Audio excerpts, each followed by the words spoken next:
Alligation looks confusing until you realize the parts are just a ratio. Hi, I'm Liz, PharmD, and this is Pharmacy Calculations with Liz, where we see the pattern and solve the problem. In this video, I'll show you how to use the alligation alternate method to mix two strengths and find the final grams. So what is the alligation method? This method is used when we have two available strengths of a product and we want to mix them together to make a new desired strength. The key idea is that alligation gives us a ratio. It tells us how many parts of each strength should be mixed. But this is important. The parts are not the final grams or milliliters yet. The parts are just the ratio.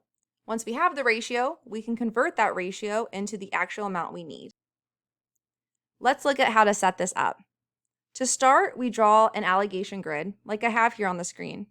It looks a little bit like a tic-tac-toe board, but its purpose is to organize the problem. We are going to place the high strength, the low strength, and the desired strength in specific spots. A really helpful mnemonic is high goes high and low goes low.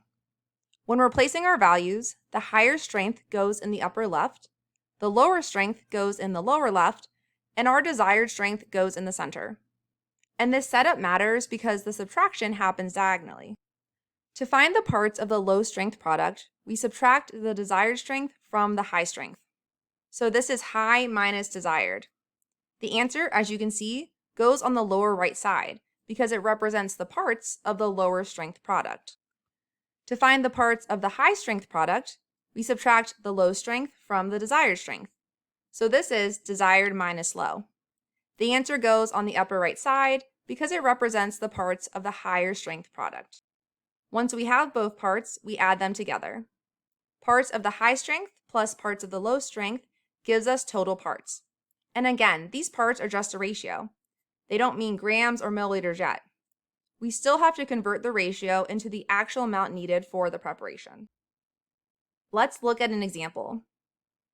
The pharmacy needs to prepare 100 grams of a 5% zinc oxide ointment. We have two products available, a 20% zinc oxide ointment and ointment base. Since the ointment base has no active drug, we treat it as 0%. We need to find the grams of 20% zinc oxide ointment and the grams of base needed to make the final 5% ointment. Step 1 is to place the strengths on the grid. The high strength is 20%, so that goes in the upper left. The low strength is 0% because the base has no active drug, so that goes in the lower left. And our desired strength is 5%, so that goes in the center. Now we subtract diagonally. For this diagonal, we take 20 minus 5, which gives us 15 parts. Because this answer lands across from the 0% base, that means we need 15 parts of the ointment base. Now we subtract the other diagonal. We take 5% minus 0%, which gives us 5 parts. Because this answer lands across from the 20% ointment, that means we need 5 parts of the 20% zinc oxide ointment. In step 3, we're going to add to get our total parts. We have 5 parts of the 20% ointment and 15 parts of the base. 5 plus 15 gives us 20 total parts. The problem asks for 100 grams total, so those 20 parts represent the full 100 grams. And now we can convert the parts into grams. First, let's find the amount of 20% zinc oxide ointment. Remember, the 20% ointment represents 5 parts out of 20 total parts. So we set up our proportion. 5 parts is to X grams, as 20 parts is to 100 grams. When we cross multiply and divide to solve for X, we'll find that X equals 25 grams. So we need 25 grams of the 20% zinc oxide ointment. Now we do the same thing for the ointment base. Remember, the base represents 15 parts out of 20 total parts. 15 parts is to X grams, as 20 parts is to 100 grams. Solving for X here gives us 75 grams. So we need 75 grams of ointment base. When we're doing pharmacy calculations, we always want to check our answers. 25 grams plus 75 grams equals 100 grams total. So the final amount matches the problem. But let's check the active ingredient. 25 grams of a 20% zinc oxide ointment contains 5 grams of zinc oxide because 25 times 0.20 equals 5. 5 grams of zinc oxide and 100 grams total gives us our 5% ointment. So our answer checks out. Now, let's look at a slightly different type of problem. This time, we are not given the final total amount. Instead, we are told that we already have 250 grams of the lower strength cream. The question is, how many grams of a 3% hydrocortisone cream should be mixed with 250 grams of a 0.5% cream to make a 1.5% cream? So here we need to find the grams of the 3% cream. We're going to follow the same setup, and in step 1, place our strengths on the grid. 3% is the high strength, so it goes in the upper left. 0.5% is our low strength, it goes in the lower left. And 1.5% is our desired strength, and it goes in the middle. In step 2, we'll subtract diagonally.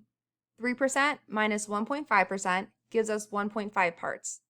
That lands across from the 0.5% cream, so we have 1.5 parts of the 0.5% cream. Now subtract the other diagonal. 1.5% minus 0.5% equals 1 part. That lands across from the 3% cream, so we have 1 part of the 3% cream. So the ratio is 1 part of 3% cream to 1.5 parts of 0.5% cream. The problem is different because the 0.5% cream amount is already given. We know that 1.5 parts equals 250 grams. We just need to figure out how many grams correspond to 1 part of the 3% cream. In step 4, we'll use ratio and proportion method to find grams. 1 part corresponds to X grams, and 1.5 parts corresponds to 250 grams. So we set up 1 part over X grams equals 1.5 parts over 250 grams. Solving for X gives us about 167 grams of 3% hydrocortisone cream. Let's check our answer. 167 grams plus 250 grams gives us 417 grams total cream.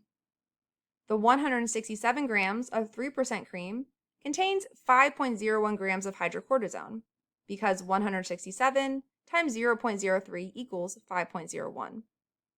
The 250 grams of 0.5% cream contains 1.25 grams of hydrocortisone, because 250 times 0.005 equals 1.25.